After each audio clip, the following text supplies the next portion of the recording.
안녕하십니까. 저는 유튜브 운영하고 있는 조요셉이라고 합니다. 조요셉이라고 합니다. 만나서 반갑습니다. 드디어 제가 올리게 되었습니다. 원래는 1월 중순쯤에 쳤기 때문에 더 빨리 올려드리려고 노력을 많이 했었는데 제가 결혼도 하고 신혼여행도 갔다 오는 바람에 2월 지금 10일이나 돼서야 영상을 찍게 되었습니다. 이 부분 좀 양해를 부탁드리겠습니다. 일단 하이브리드를 친 전체적인 소감은 굉장히 국시원에서 연구를 많이 했다, 준비 많이 했다, 이런 생각이 많이 들었고요. 앞으로 이제 조금씩 수정은 해 나가겠지만은 전반적인 개요부터 좀 말씀드리고 가장 중요했던 방에 대해서 좀 설명을 드릴까 합니다. 일단 이번 그 모의고사는 어떻게 이루어졌냐면은 전국에 있는 모든 의대의 각 대표 3명을 뽑았어요. 하루씩 치게 했고요. 제가 이제 첫 번째 날 들어갔습니다. 그래서 첫 번째 날 들어간 거라서 많이 떨리긴 했는데 일단 6가지 정도가 크게 변했습니다. 첫 번째는 원래 기존에 우리가 방이 12개였잖아요. 오스키 6개, CPX 6개. 근데 12개 방이 아니라 10개의 방으로 바뀌었어요. 10개. 방의 개수가 2개가 줄었죠. 그 다음에 한 개의 방의 시간이 12분으로 통일이 됐습니다. 원래 그전에는 오스키는 무조건 5분, CPX는 10분 이렇게 돼 있었는데 무조건 한 방에 12분씩 해서 10개의 방이니까 총 120분이 되겠죠? 이렇게 통일이 되었기 때문에 학생 여러분들 입장에서는 시간 관리에 있어서는 그나마 좀 편해졌다라고 생각이 될 수가 있을 것 같습니다. 그래서 시간이 좀 통일된 것이고요. 그 다음에 1번부터 9번 방까지는 CPX 방, 10번 방은 오스키 3개가 합쳐진 하이브리드 방이 되겠습니다. 이해가 되시죠? 그 다음에 1번부터 9번 방 중에 2개의 방은 CPX와 오스키가 합쳐진 하이브리드 방입니다. 예를 들면 어떤 거냐면은 혈변 주소로 온 환자가 DRE를 함께 진행한다던가 아니면 질분비물로 온 환자에게 질분비물 채취를 하는 오스키를 같이 진행한다던가 이런 식으로 CPX 문항과 오스키 문항이 섞여 있는 시험이 1번부터 9번 방 중에 이제 2가지 방이 나왔고요. 나머지 7개의 방은 순수한 CPX 방입니다. 이렇게 시험이 나왔다는 걸 일단 개략적으로 말씀드리고, 또 변화가 뭐냐, 시험지입니다. 원래 우리 국시원에 들어가면은 모의고사도 많이 치셨겠지만 이게 차트에다가 판때기 같은 데다가 종이를 껴서 나눠주거든요, 한 사람당.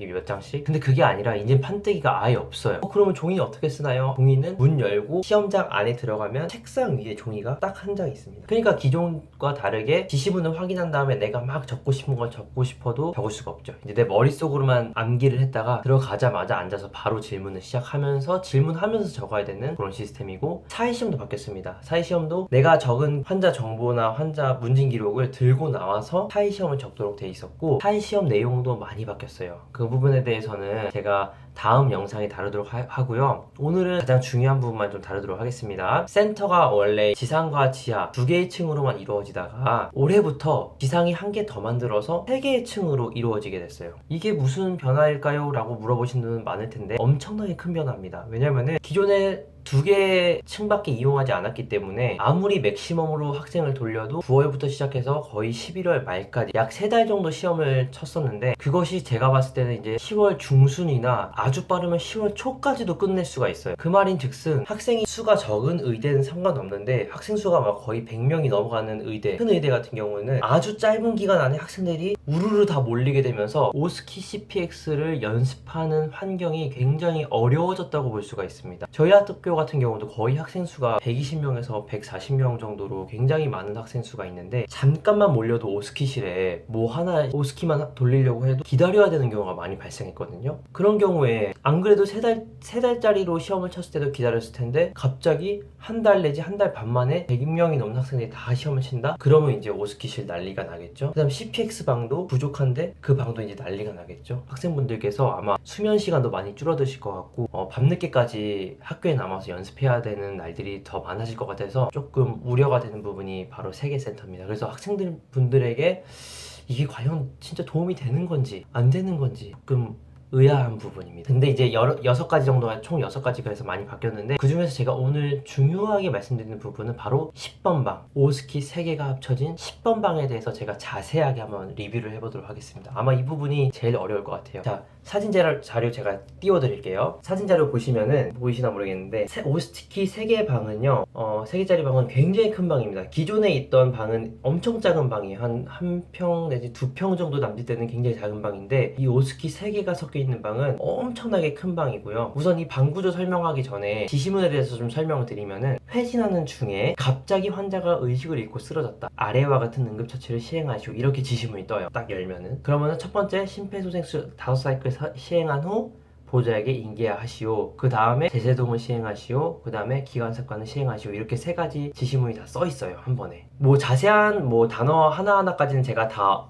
뭐 기억이 안 나가지고 일단 제가 기억나는 대로만 적었을 때는 이렇게 적혀 있었고요. 그림 보시면은 이제 처음에 종 딱 치자마자 입구 들어가면은 왼쪽에 제과 장갑이 있고, 그 다음에 교수님들 세 분 쫙 있고요. 남자 보조자 1명, 여자 보조자 1명입니다. 남자 보조자는 이제 CPR 대신해주는 보조자고, 여자 보조자는 이제 여러 가지 역할을 많이 하는데, 그 다음에 오른쪽에 보면은 침대 있고, 거기에 환자 있고, 그 다음에 커튼 있고, 커튼 뒤에 제세동이 있고요. 그 다음 사건 세팅이 이렇게, 전반적인 세팅은 이렇게 되어 있었습니다. 그래서 일단 가장 먼저 들어가면은 바로 왼쪽에 책상에 젤과 장갑이 있기 때문에 손을 닦고 장갑을 끼라는 소리겠죠. 그 다음에 오른쪽에 보면은 가드레일이 없는 침대 위에 전신 인형이 환자복을 입고 누워 있어요. 근데 이 인형은 기존 CPR 모형이랑 약간 달라요. 왜냐면 기존 CPR 모형은 이제 가슴 압박 깊이라던가 호흡 깊이 같은 게 이제 측정이 되잖아요, 기계가 이렇게 뜨는데. 근데 그런 거는 안 보였던 것 같아요. 그리고 그 느낌이 좀 아니었어요. 아니면 교수님께서 그걸 모니터로 뭐 따로 어떻게 와이파이나 블루투스로 연결이 되는 건지 모르겠는데, 아무튼 그 정도의 퀄리티까지는 아니었고요. 그냥 진짜 인형이었어요. 전신 인형이었고 환자복을 입고 있었고요. 그래서 아마 달라진 부분은 일단 모형이 그냥 인형 모형이었던 것 같아서 좀 달랐고, 두 번째는 원래 CPR 인형에서는 얼굴에 페이스 마스크가 씌워져 있어서 이제 입과 입이 닿을 때 이제 페이스 마스크 위에서 하는 거였는데, 그 씌워져 있지는 않고 환자 얼굴 옆에 놓여져 있어요. 그래서 제가 직접 올려야 돼요. 그걸 환자 입에 맞춰서 올려야 되고, 일단 들어가자마자 손 씻고 장갑 낀 다음에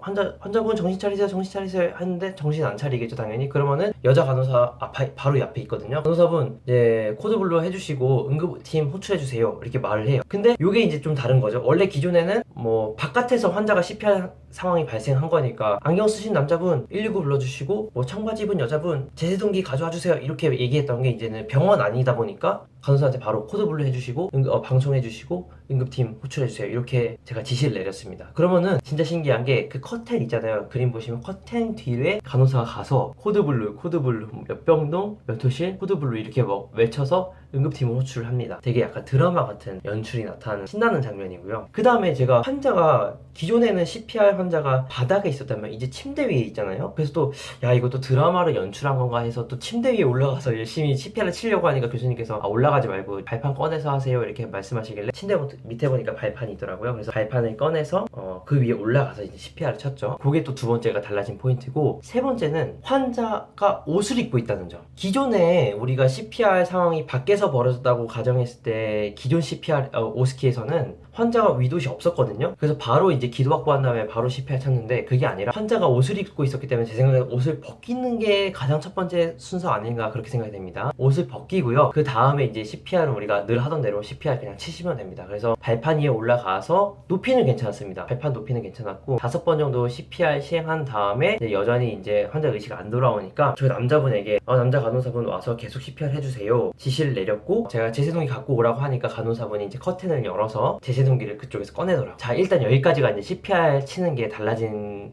부분이 많이 있죠. 병원 내이기 때문에 환자가 침대 위에 올라가 있다는 점, 그 다음에 환자복을 입고 있다는 점, 그 다음에 바닥에 있지 않으니까 내가 발판 위에 올라가서 해야 된다는 점, 요런 많은 것들이 좀 많이 바뀌었고요. 간호사에게 인계를 시킨 다음에 제세동기를 켜고 모니터링을 해야 되는데, 원래 제세동기는 원래 심전도가 붙어 있잖아요. 붙어 있는 게 아니라 제가 직접 붙이는 거예요. 전극은 총 3개였습니다. RA, LA, LL. 그게 아마 RA가 오른쪽 어깨, LA가 왼쪽 어깨, 그 다음에 LL이 왼쪽 아래, 아마 이렇게 세 가지를 의미하는 느낌입니다. 그래서 환자 실제로도 보니까 여기에 똑딱이 단추가 하나, 둘, 밑에 3개 이렇게 붙여 있더라고요. 그래서 여기 붙이라는 말이구나 해가지고 RA 붙이고 LA 붙이고 LA 이렇게 똑똑똑똑똑똑처럼 붙였습니다. 뭐 집게라던가 뭐 뾱뾱이라던가 그런 건 아니었고요. 똑딱이 단추로 이렇게 붙였고요. 붙인 다음에 이제 모니터링을 켰습니다. 그러니까 이제 VPB 떴겠죠. 교수님께서 이제 지시를 하셨겠죠. VPB 뜨니까 제가 VPB입니다. 그래서 200줄로 차지하고 제세동 시행하겠습니다 해서 뭐 젤 짜가지고 이렇게 비벼가지고 자 모두 물러서시죠 이렇게 멘트 치고 제세동을 쭉 합니다. 쭉 하고 나서 모니터링 하고. 근데 여기서 가장 핵심적인 건 뭔지 아십니까? CPR을 치던 간호사에게 중간에 계속 CPR을 치셔야 돼요. 그러니까 샥 할 때랑 모니터 할 때 빼고는 계속 CPR이 들어가고 있어야 돼요. 그때가 언제냐면은 모니터 하고 나서 VP입니다. 뭐 제일 짜겠습니다 하고 충전할 때 있잖아요. 이때도 계속 CPR을 치고 있어야 돼요. 그게 조금 되게 생소했고요. 하지만 이제 드라마 같은 데서 좀 보고 있던 게 있어서 그렇게 시키긴 했는데 그래서 치고 있었습니다. 두 번째 VP 또 떴거든요. 그래서 제가 보호자 1에게 계속 심폐소생술 시켰고 그 다음에 젤 발라서 충전하는 중에도 계속 시키고 있었습니다. 샥을 또 하니까 정상 뜨더라고요. 근데 사실 여기서 또 한 가지 뭐가 달라졌냐면은 제가 첫 번째 샥 주고 두 번째 샥 주는 사이에 그 여자 간호사가 갑자기 선생님 에피네프린 준비됐는데 줄까요? 이렇게 말을 하는 거예요. 그래서 제가 에피네프린? 예 주세요 하니까 예 에피네프린 주입되었습니다 이렇게 말을 하더라고요. 그래서 에피네프린까지도 정말 리얼하게 전극 붙이는 것부터 시작해서 모니터링 하는 거랑 CPR 치는 거랑 그 다음에 에피네프린 주사하는 것까지 최대한 리얼하게 현장 상황에 맞게 준비를 하시는 것 같더라고요. 그래서 이 부분은 제가 봤을 때는 조금 더 교과서를 다 자세하게 살펴보셔서 정확하게 순서를 좀 고민하시는 게 좋을 것 같고 에피네프린도 뭐 간호사가 먼저 얘기하긴 했지만 내가 먼저 얘기해야 되는지 간호사가 얘기해 주는지 그거는 국시원에서 아마 조절을 할 것 같습니다. 일단 에피네프린도 줘야 된다는 사실을 인지해 주시는 게 좋을 것 같고요. 그래서 두 번 VP 재제동 한 다음에 정상 리듬이 돌아왔고요. 정상 리듬만 돌아왔다고 해도 되는 게 아니라 리듬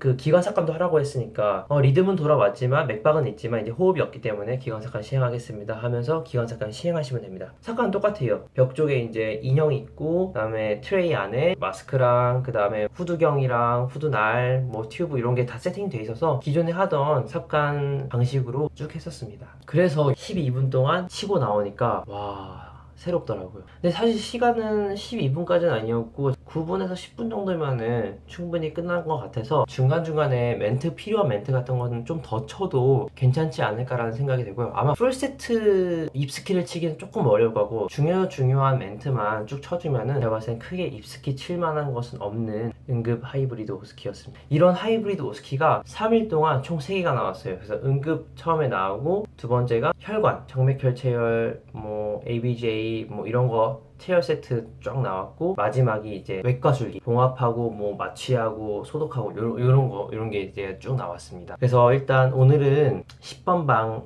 오스키 3개 하이브리드 나온 거에 대해서 좀 자세하게 설명을 드렸고요. 혹시 궁금하신 부분 있으시면은 댓글로 달아주시고 제가 나머지 말씀 못 드린 부분은 다음 영상 때 더 다뤄보도록 하겠습니다. 하이브리드 빠른 학교는 아마 이번 주에 치는 학교도 있을 거고요. 이번 달이나 이번 학기에 아마 하이브리드 모의고사 반드시 들어갈 텐데 꼭 유튜브 보시면서 많이 연습하셔서 하이브리드 당황하지 않도록 준비하시는 게 좋을 것 같습니다. 모두 화이팅 하시고 그냥 마치겠습니다. 감사합니다.